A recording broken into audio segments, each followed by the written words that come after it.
got the down to the wire game that you predicted earlier, but what did you kind of like in terms of the team's response a couple times down the stretch when it got down to 3 or 4 points? Yeah, they cut it to 3. I forget exactly what was on the clock. It seemed like every time we put a good stretch together, they just chip away, make a big shot, make a big 3. We'd have a breakdown here or there. And then I loved our response. I think we went on a 9-0 run. Tremendous offensive execution. Took our time. We were poised. We got what we wanted. To have 36 assists, only 10 turnovers is a great number. And to get 20 on transition to their 5, another great number. But, I liked our defense in the fourth quarter was by far our best defensive quarter, only 25 points. The second quarter obviously was 37 with a depleted roster. They had a lot of shooting out there, but sometimes you just got to stay with it. I think tonight was one of those games where you're working Nikola back in, who was outstanding, 39, 10 and 10. He broke his own record for most triple-doubles in a season, which is incredible. I thought CB was outstanding, 19, 10 and 6. Jamal, 6 assists, no turnovers. So a good win. Peyton Watson played really well. Aaron never got into a rhythm with the foul trouble, but now we just got to turn the page and try to get ready for Utah and protect our home court. It felt like there was a play you guys got down 5, I think, in the third, and Christian Brown just stole a rebound, I think, from Lopez, ripped it off of him, went in and laid it up, and after that, that's when that just kicked everything into gear, it seemed like, for you guys. Yeah, and that's who CB is, right? I mean, he's a heart and hustle type of a guy, and just is relentless in his approach. I mean, tonight he played 38 minutes and impacted the game across on every stat. He was impacting the game in a positive way. So loved his energy and effort, and to come up with big baskets like that. He had a big one too. I think he got a tip dunk one time on a miss. So CB was great, and I think maybe that was our 21st time the whole year where we started that lineup, which is kind of crazy when you think about it. We have 8 games to go. A lot of things we can clean up, we can improve upon, but it was good to get a win after a tough loss against Chicago. How encouraged were you to see MPJ's bounce back, and were those early shots by design because he got going early? Yeah, I mean, we talked about it pregame when I was in here, and obviously we knew that he had not been shooting the way we've become accustomed to seeing him, and I had zero doubt that he would find his rhythm because he's too good of a shooter. And it was great for him to get off to that start. 6 of 8 from 3, ultra efficient, 10 rebounds on top of it, 3 steals. Just had a complete basketball game. But Michael's a really key part to this team, and when he gets going like that, and you know what you get in Nikola Jokic and Jamal Murray, we become a really tough team to guard. What is first time in a couple of weeks that you guys have been relatively healthy? What's the advantage of that, especially these 8 games left in the regular season? Well, it was hard to judge tonight because AG got the 2 quick ones, took them out, started him in the third quarter, started him in the second quarter, rather, and then he picked up his third right away. So he had 0 rhythm in that first half. And then, second half, you sit a lot of the first half on the bench.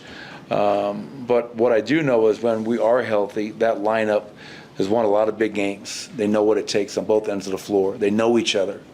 They have, just great chemistry and confidence in one another. So that's what I like about that group with 8 games to go is that they've been through a lot of battles, and they've won a lot of battles. And we're going to need them to continue to play at a high level as we try to find a rhythm with that group going into the postseason. 10 turnovers, only 17 points off of turnovers, because you talked about that a couple weeks ago where it's not the number of turnovers, it's the points off of it. Yeah. With this one, when you guys play like that, when you don't allow that kind of points per possession on turnovers, is the offense good enough to create a good enough margin for you guys, even if the defense isn't always where it needs to be? That's a tough one, because the defense needs to be where it needs to be. And I know as we approach these games coming up and in the postseason, we just can't rely upon that offense. So it's great, to your point, Matt, when we don't turn the ball over. We have the number 4 or tied for 3rd offensive rating in the league. That will go up after tonight. And we were 2 for a long time, and we dropped, I think, while Nikola was out. So it's great to have that, to be first in assists, first in fast break, first in paint. A lot of the first in field goal percentage, awesome. Love it. But in the postseason, you're going to have to get stops. And so I just don't want to be a team that thinks we can outscore our teams and try to win a championship. I've never seen that done.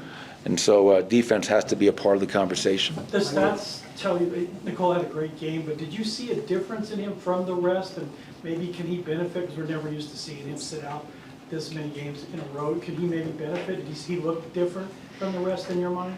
Well, he had one move in the first half where I said, like he faked the handoff, kept it, went down the lane and threw it down with two hands. And that I was like, wow, all right, I should hold him out, 10 days more often, because he was outstanding. And that's the thing with it, and you guys all know this. I mean, he was banged up. Those games that he missed were not rest games. Those games were missed because his inability to go out there and play at the level he's capable of playing. But I did see a guy that looked rested, looked explosive, and looked as efficient and dominating as ever. Last one, kids. Two things. On This the- one. Okay. Now you gotta make me choose. AG, he couldn't get in the rhythm, but he had the dunk off the no-look pass. And the ability for Joker and him to do that consistently, that's the first. And the second, I'm gonna sneak in this, you're talking about your defense. What can a healthy AG mean to your defense? Yeah, well, the first one, how many times have we seen Jamal and Nikola play two-man game? You find Nikola in the pocket, and now you have the best playmaker in the world, the best passer in the world, who's catching the ball with a live dribble. He's got Aaron Gordon working behind the defense. He's got corners, stake down, shooters in the corner, and now it's just letting Nikola make the right read. And when we start getting that play, I know that our offense is firing on all cylinders. That's when we are at our best, because we are spacing, reading, reacting correctly. A healthy AG, what does he mean to this team? We all know in the postseason, a lot of times we go to Aaron Gordon as our backup five. When healthy, Aaron Gordon provides us size, physicality, strength, and versatility. The ability to switch onto guards, the ability to battle bigs in the post and not take a backward step, and a guy that has a lot of playoff games that meant a lot under his belt, where he's very comfortable in those situations. And once again, I mean, tonight was game 21 with that lineup, and hopefully moving forward, we can continue to find ways to get that group. They know each other, but it always helps to get them more and more reps in live game situations. Thank you, Coach. All right, everybody, thank you. Nikola and Michael tonight.